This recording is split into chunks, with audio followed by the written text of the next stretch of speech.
आखिर प्रधानमंत्री नरेंद्र मोदी के भाषण लिखता कौन है? मोदी के भाषण में जो लगातार गलतियां होती हैं, ऐसे भाषण जिनको लेकर उनकी ट्रोलिंग होती है, ऐसे भाषण जिनको लेकर उनकी आलोचना होती है, आखिर इसका स्क्रिप्ट राइटर कौन है? ये सवाल आज तक आपके हमारे मन में था, लेकिन अब उस सवाल का जवाब मिल गया है। न केवल जवाब मिल गया है, बल्कि ये भी पता चल गया है कि मोदी से कोई भी कुछ भी बुलवा सकता है, बस स्क्रिप्ट में लिखा होना चाहिए, टीपी में लिखा होना चाहिए। मोदी जी वैसे का वैसे ही पढ़ देते हैं। दोस्तों, मेरी इस वीडियो को जितना हो सके अपने दोस्तों, अपने परिजनों के साथ शेयर जरूर करें, क्योंकि ऐसी खबरें आपको गोदी मीडिया कतई नहीं बताने वाला है। और ये बात बिल्कुल भी सूत्रों के हवाले से नहीं है। दरअसल प्रशांत किशोर, जिन्होंने बिहार में अपनी पार्टी लॉन्च कर दी है और इस बार के बिहार विधानसभा चुनाव में वो पूरे दमखम के साथ उतर रहे हैं, उन्होंने एक बहुत ही हैरान करने वाला दावा कर दिया है। देखिए, अब तो प्रशांत किशोर नेता बन गए हैं, लेकिन सब जानते हैं कि प्रशांत किशोर ने देश के लगभग हर राजनीतिक दल के साथ कभी ना कभी काम किया है और शुरुआत उन्होंने मोदी के साथ ही की थी। दोस्तों, प्रशांत किशोर मोदी के संपर्क में आए थे जब वो गुजरात के सीएम थे।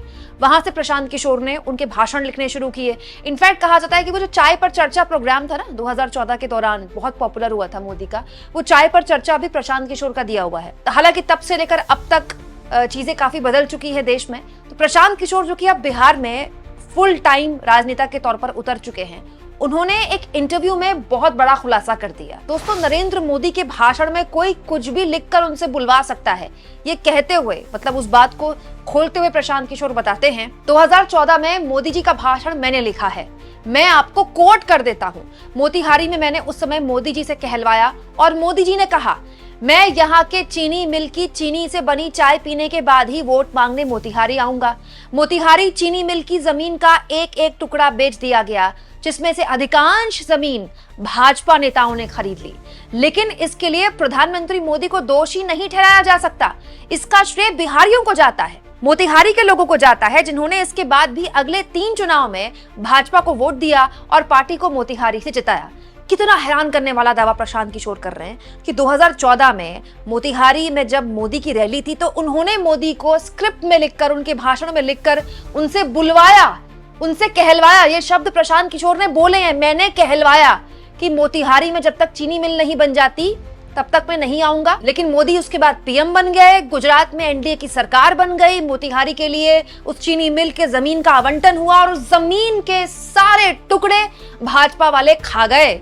ये आरोप लगा रहे हैं प्रशांत किशोर। अब दोस्तों, भाजपाई राहुल गांधी को पप्पू कहते हैं, इसीलिए क्योंकि वो भाषण नहीं अच्छा दे पाते। अब प्रशांत किशोर के इस दावे के बाद तो बीजेपी पर भी सवाल उठेंगे कि मोदी जो भाषण देते हैं वो बकायदा लिखा जाता है और इतनी आसानी से उनसे कुछ भी कोई भी बुलवा सकता है।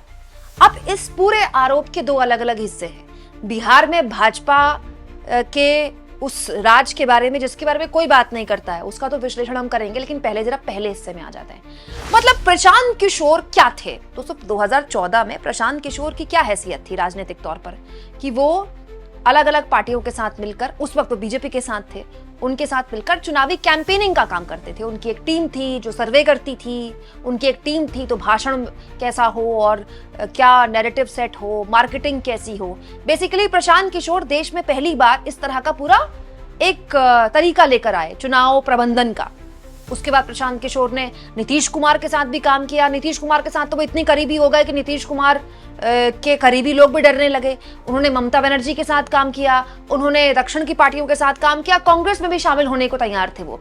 तो प्रशांत किशोर की अपनी राजनीतिक महत्वाकांक्षा हो सकती है, लेकिन 2014 से पहले प्रशांत किशोर केवल एक इलेक्शन मार्केटर के तौर पर कह लीजिए आप, जिनको पीछे से कोई जानता भी नहीं था। आज पीके को लोग जानते हैं, उस वक्त पीके को कौन जानता था? प्रशांत किशोर तब उतने करीब थे क्या मोदी के कि वो मोदी से कुछ भी कहलवा लें और मोदी कह दे। मतलब कोई कुछ भी मोदी को लिखकर दे देता है भाषण में, मोदी बोल देते हैं और बात खत्म। उसका कोई चेक एंड बैलेंस नहीं है।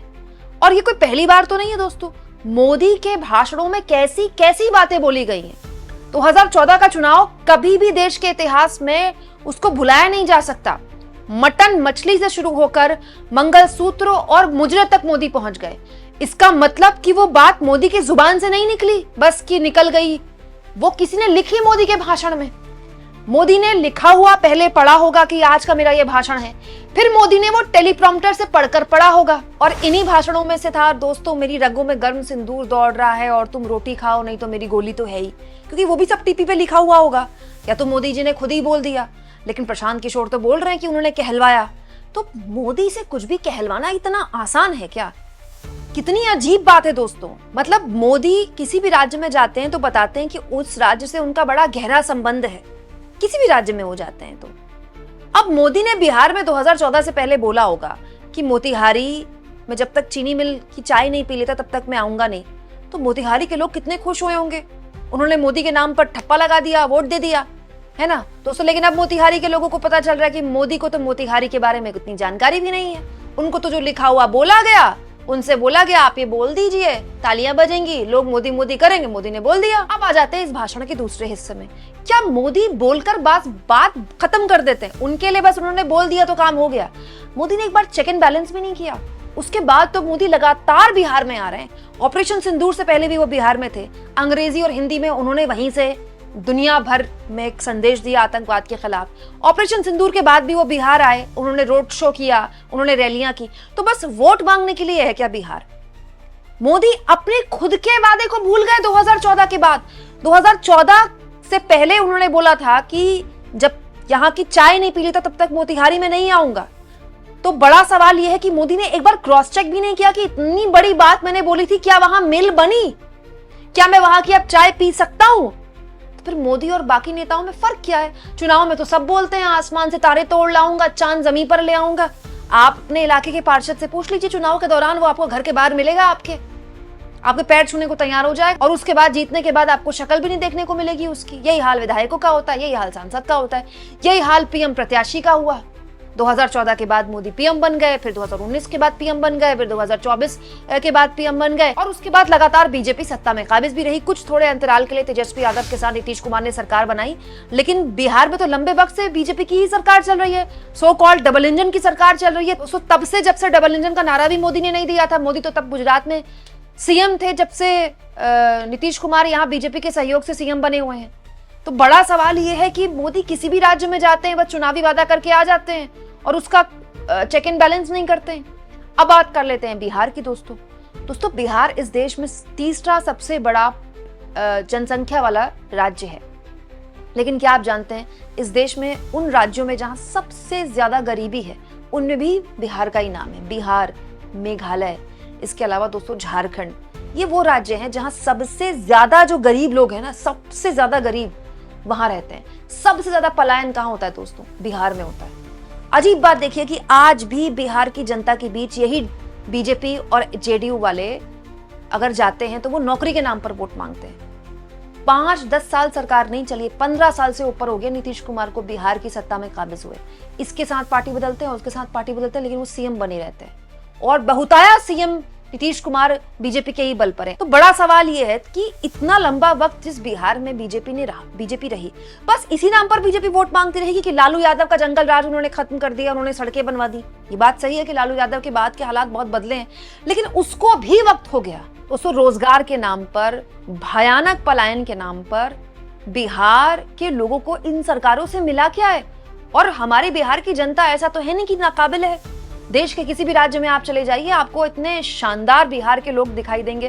कोई भी आपका दफ्तर है, चाहे दिल्ली हो, बेंगलुरु हो, पुणे हो, आपके दफ्तर के सॉफ्टवेयर इंजीनियर्स हो या आईटी एक्सपर्ट्स हो, या फिर आपके दफ्तर में मैनेजरियल पोजीशंस में हो, आपको बिहार के लोग दिखेंगे। तो ये कह देना कि बिहार से केवल मजदूर पलायन करते हैं, पढ़े लिखे लोग पलायन नहीं करते, मैं मान ही नहीं सकती। क्योंकि मैंने अपनी मीडिया के 18 साल के करियर में जिन भी न्यूज रूम्स में काम किया है, चाहे वो रीजनल चैनल के न्यूज रूम्स हो या नेशनल चैनल्स के न्यूज रूम हो, जो सबसे ज्यादा राज्य के लोग जहां पर मिले हैं वो यूपी बिहार के लोग हैं, बहुताया बिहार के लोग मिले हैं। तो ऐसा तो मैं मान ही नहीं सकती कि बिहार के लोगों में स्किल की कोई कमी है। तो अगर वो देश भर के अलग अलग हिस्सों में जाकर काम कर रहे हैं तो बिहार में क्यों नहीं काम कर रहे हैं? और अगर वो नहीं काम कर पा रहे हैं तो ये किसकी कितना बड़ा फेलियर है दोस्तों। अब इस पूरे मुद्दे पर आप जवाबदेही किसको बनाएंगे? क्योंकि दोस्तों 11 साल से इस देश की सत्ता मोदी के हाथ में है, और इससे ज्यादा वक्त बिहार में बीजेपी और जेडीयू को हो गया है।